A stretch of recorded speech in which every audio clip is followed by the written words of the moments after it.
2층 계단만 올라도 마라톤이라도 뛴 것처럼 숨이 차오르시나요? 아니면 마트까지 잠깐 걷는 것조차 폐에 부담이 되시나요? 이런 느낌 낯설지 않으시죠? 그렇다면 마음속에 이런 불안한 질문이 떠오를 겁니다.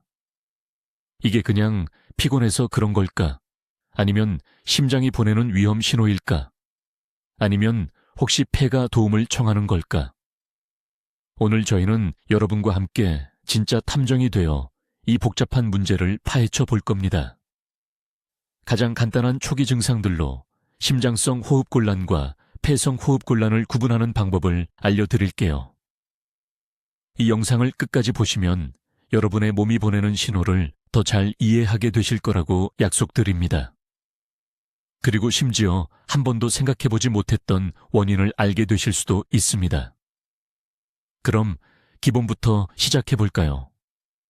호흡곤란이란 무엇일까요? 쉽게 말해서요.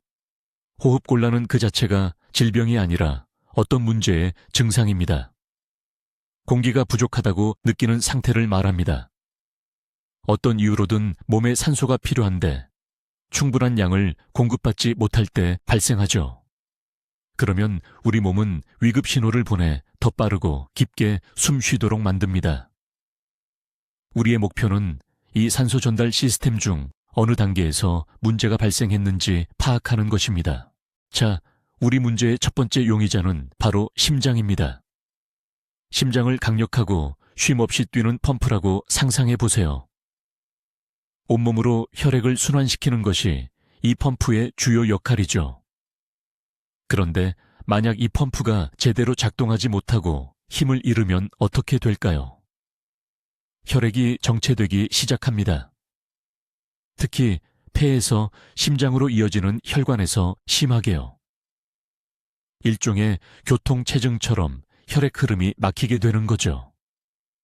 이런 압력 때문에 혈액의 액체 성분이 폐 조직 안으로 스며들기 시작합니다. 폐가 마치 물에 잠긴 것처럼 침수되어 숨쉬기가 매우 힘들어지는 것입니다. 자, 바로 여기서 첫 번째 단서가 나타납니다. 심장 문제의 특징적인 흔적은 바로 부종입니다. 특히 저녁이 되면 더욱 심해지는 다리 부종이죠. 왜 하필 다리일까요? 약해진 심장은 중력에 맞서 혈액을 위로 펌프질하기가 어렵기 때문입니다. 액체가 가장 낮은 지점인 발목과 발에 고이게 되는 것입니다. 전형적인 증상으로는 양말 밴드 자국이 깊게 남고 쉽게 사라지지 않는 것이 있습니다. 이것이 첫 번째 중요한 단서입니다. 두 번째 단서는 첫 번째 단서와 밀접하게 관련되어 있습니다. 만약 누웠을 때 숨쉬기가 힘들어 무의식적으로 베개를 두세 개 더 깔아 거의 앉아서 자는 경우가 생긴다면 이것은 아주 심각한 경고 신호입니다. 수평으로 누운 자세에서는 폐의 정체가 더욱 심해져 숨쉬기가 한층 더 힘들어지기 때문입니다. 이것이 바로 심장성 호흡곤란의 매우 특징적인 증상입니다. 다음으로 주목해야 할 중요한 단서는 바로 가슴 통증이나 불편함입니다. 걸을 때 느껴지는 감각에 귀 기울여 보세요.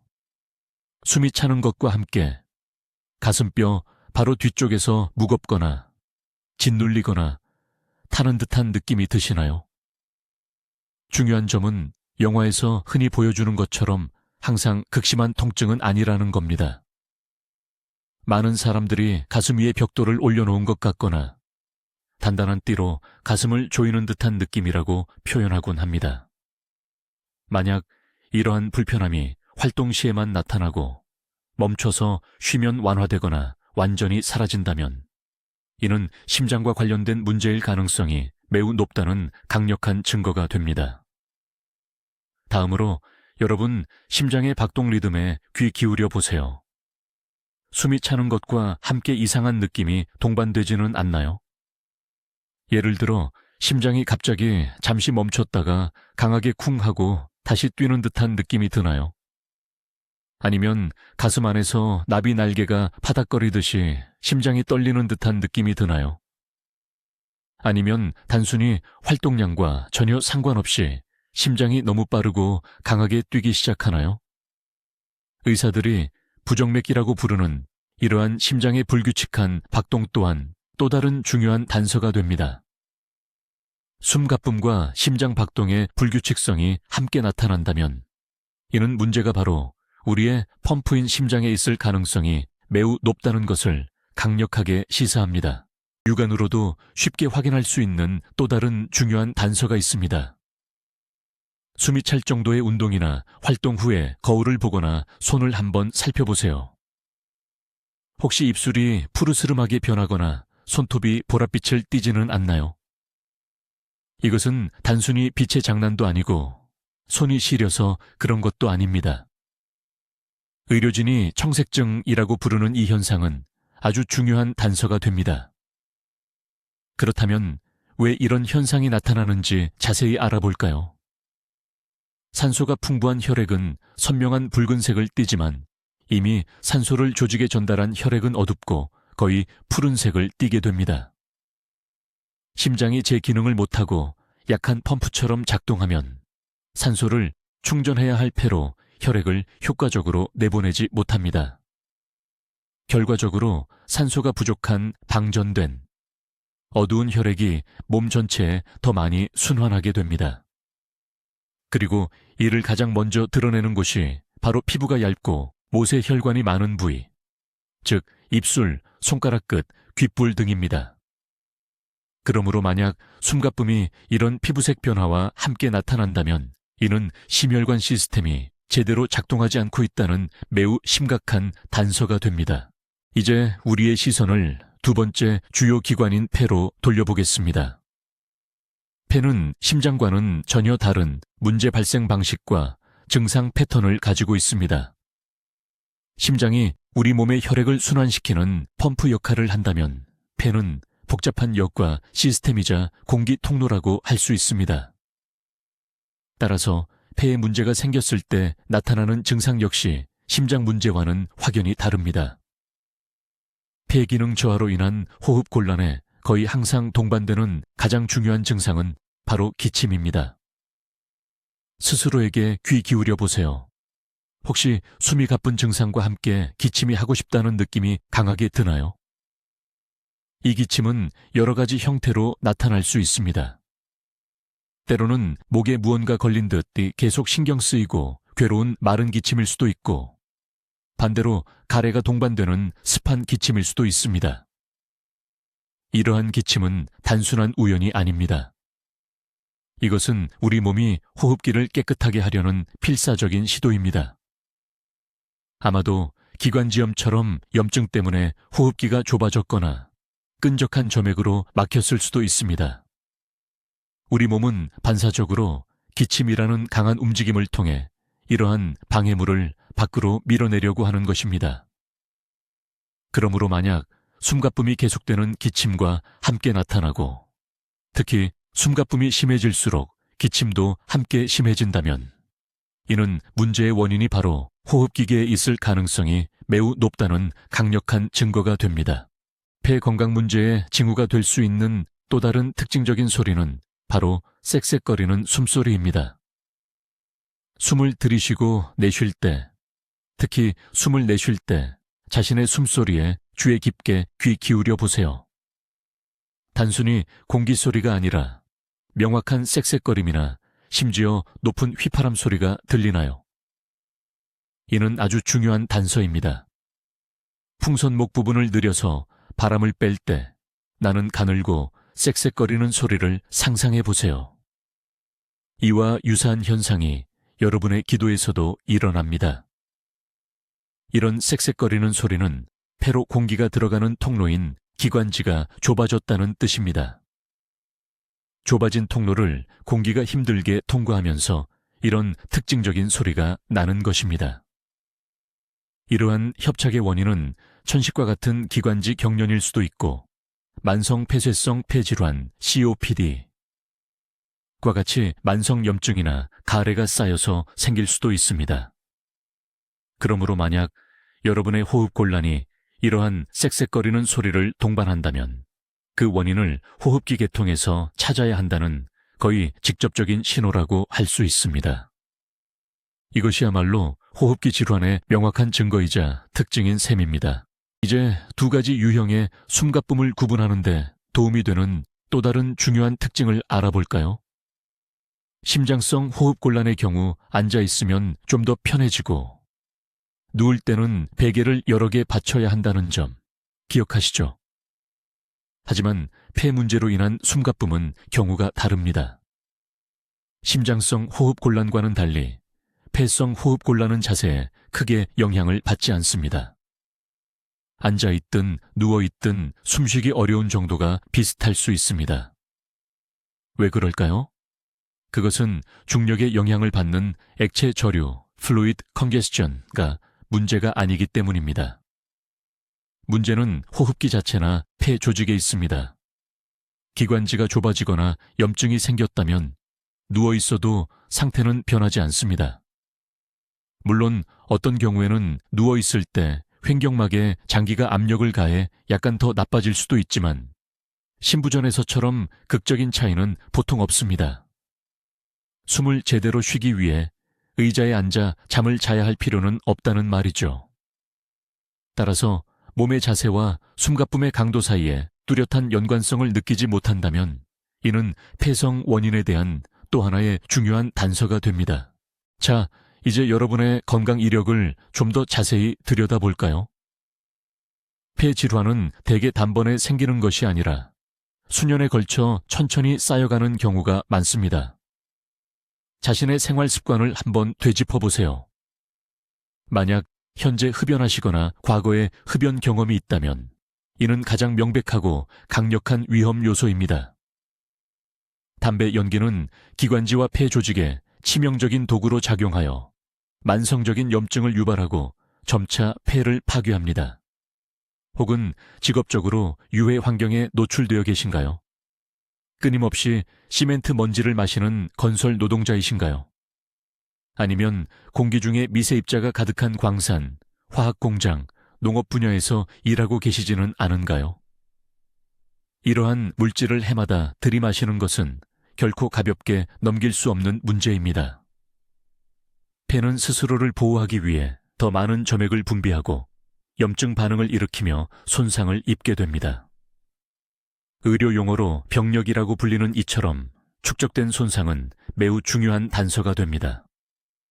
만약 여러분의 건강 이력에 이러한 사실들이 포함되어 있다면 현재 겪고 계신 호흡 곤란이 폐에서 비롯되었을 가능성이 급격히 높아집니다.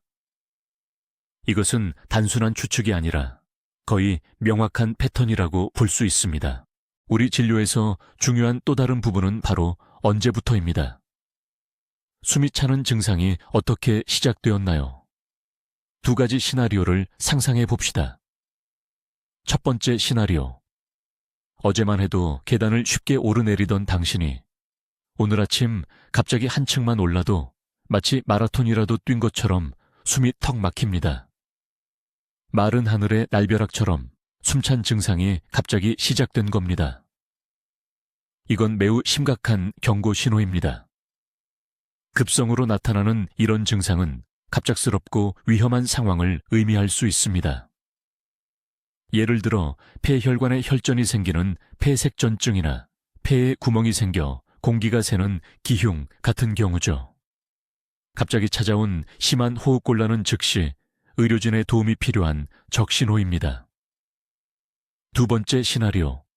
숨찬 증상이 몇 달, 아니 몇 년에 걸쳐 서서히 심해졌다는 것을 알아챕니다.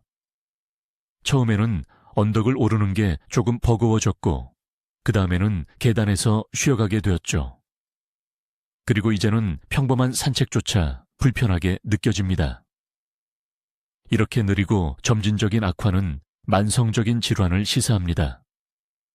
몸이 오랫동안 문제를 보상해왔지만 더 이상 감당하기 힘들어지는 것이죠. 만성 신부전이나 COPD, 만성 폐쇄성 폐질환과 같은 만성 폐질환에서 흔히 볼 수 있는 양상입니다.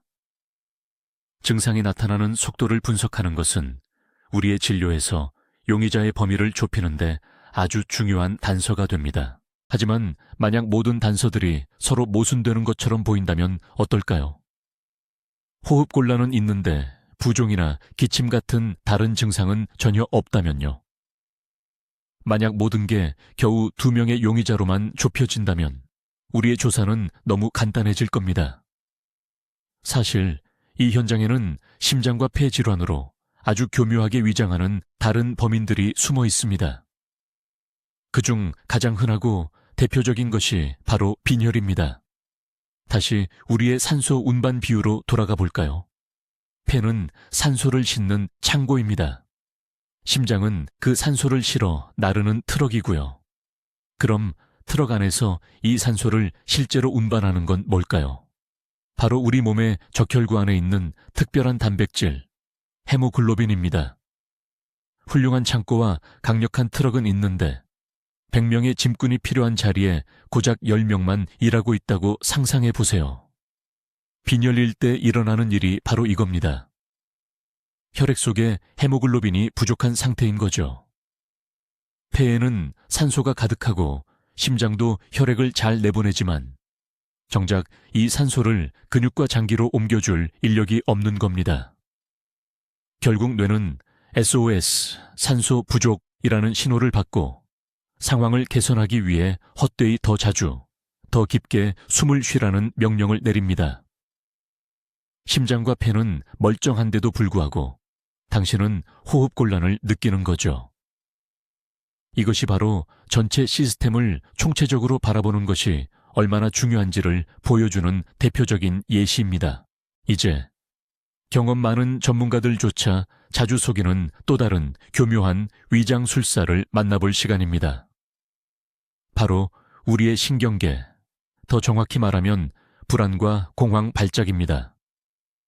한번 상상해 보세요. 극심한 스트레스나 공포를 겪었을 때 우리 몸에 어떤 일이 일어날까요? 즉시 투쟁 도피 반응이 활성화됩니다. 심장이 빠르게 뛰고 근육이 긴장하며 호흡은 얕고 빨라집니다. 이것은 위험에 대비해 몸을 준비시키는 고대의 생존 메커니즘입니다. 하지만 불안 장애가 있는 경우 이 시스템은 오작동합니다. 실제 위협이 없는데도 작동하는 것이죠. 공황 발작 시 사람은 너무 자주 숨을 쉬게 되고 이는 역설적인 현상으로 이어집니다. 혈액에서 이산화탄소가 과도하게 배출되어 어지러움, 손발의 저림을 유발하고 가장 중요한 것은 숨 막히는 듯한 고통스러운 공기 부족감을 느끼게 한다는 것입니다. 사람은 숨이 막히는 것 같다고 느끼며 더 깊이 숨을 들이쉬려 하지만 이는 상황을 악화시킬 뿐입니다. 겉으로는 심각한 발작처럼 보이지만 검사해보면 심장과 폐는 완전히 건강한 상태입니다. 이것은 머리에서 비롯된 숨가쁨이지만 그 느낌은 너무나도 생생하고 현실적입니다. 자, 이제부터 저희 조사에 정말 흥미로운 반전이 기다리고 있습니다. 놀랄 준비 되셨나요? 많은 분들이 흔히 저지르는 실수가 바로 이 숨이 차는 증상을 심장이나 폐의 문제로만 생각한다는 겁니다. 하지만 놀랍게도 숨이 차는 진짜 원인은 의외의 곳에 있는 경우가 많습니다. 바로 저희가 말씀드렸던 제3의 용의자가 그 주인공입니다. 빈혈이나 갑상선 기능 이상 같은 문제들은 심부전 증상과 너무나 흡사해서 착각하기 쉽죠. 또 단순히 운동 부족이나 저질 체력만으로도 천식 환자처럼 숨이 가빠질 수 있습니다. 왜 이런 사실을 알아야 할까요? 만약 심근경색이 아닐까 하는 두려움에 사로잡혀서 훨씬 간단하게 치료할 수 있는 빈혈 증상을 놓칠 수도 있기 때문입니다.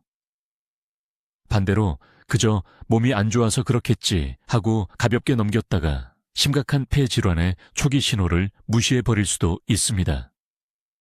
결국 숨이 차는 증상은 단순히 심장 아니면 폐라는 양자택일의 문제가 아닙니다. 우리 몸 전체 시스템이 보내는 중요한 경고 신호이며 전혀 예상치 못한 곳에서 문제가 발생했을 수도 있다는 뜻이죠. 자, 그럼 핵심 결론은 무엇일까요? 걷다가 숨이 차는 증상은 우리 몸의 계기판에 켜진 경고등과 같습니다. 이 경고등은 엔진이 고장 났는지, 브레이크에 문제가 있는지 정확히 알려주지는 않습니다. 그저 주의하세요. 뭔가 문제가 있습니다. 점검이 필요합니다. 라고 외치는 것과 같아요. 그러니 이 신호를 무시하지 마시고 가능한 한 빨리 전문가를 찾아 정확한 원인을 파악하고 해결하는 것이 중요합니다. 오늘 영상 끝까지 시청해 주셔서 감사합니다. 저희의 이 작은 분석이 여러분께 조금이나마 도움이 되었기를 바랍니다. 만약 유익하셨다면 좋아요와 구독 버튼을 눌러주세요. 앞으로도 유용한 정보들을 놓치지 않으실 겁니다. 마지막으로 여러분께 질문 드립니다. 혹시 숨이 차는 증상을 겪어보신 적이 있으신가요? 괜찮으시다면 어떤 것이 원인이었는지 댓글로 경험을 공유해 주세요. 여러분의 이야기가 다른 분들께 정말 큰 도움이 될 수 있습니다. 시청자 여러분, 모두 건강하세요.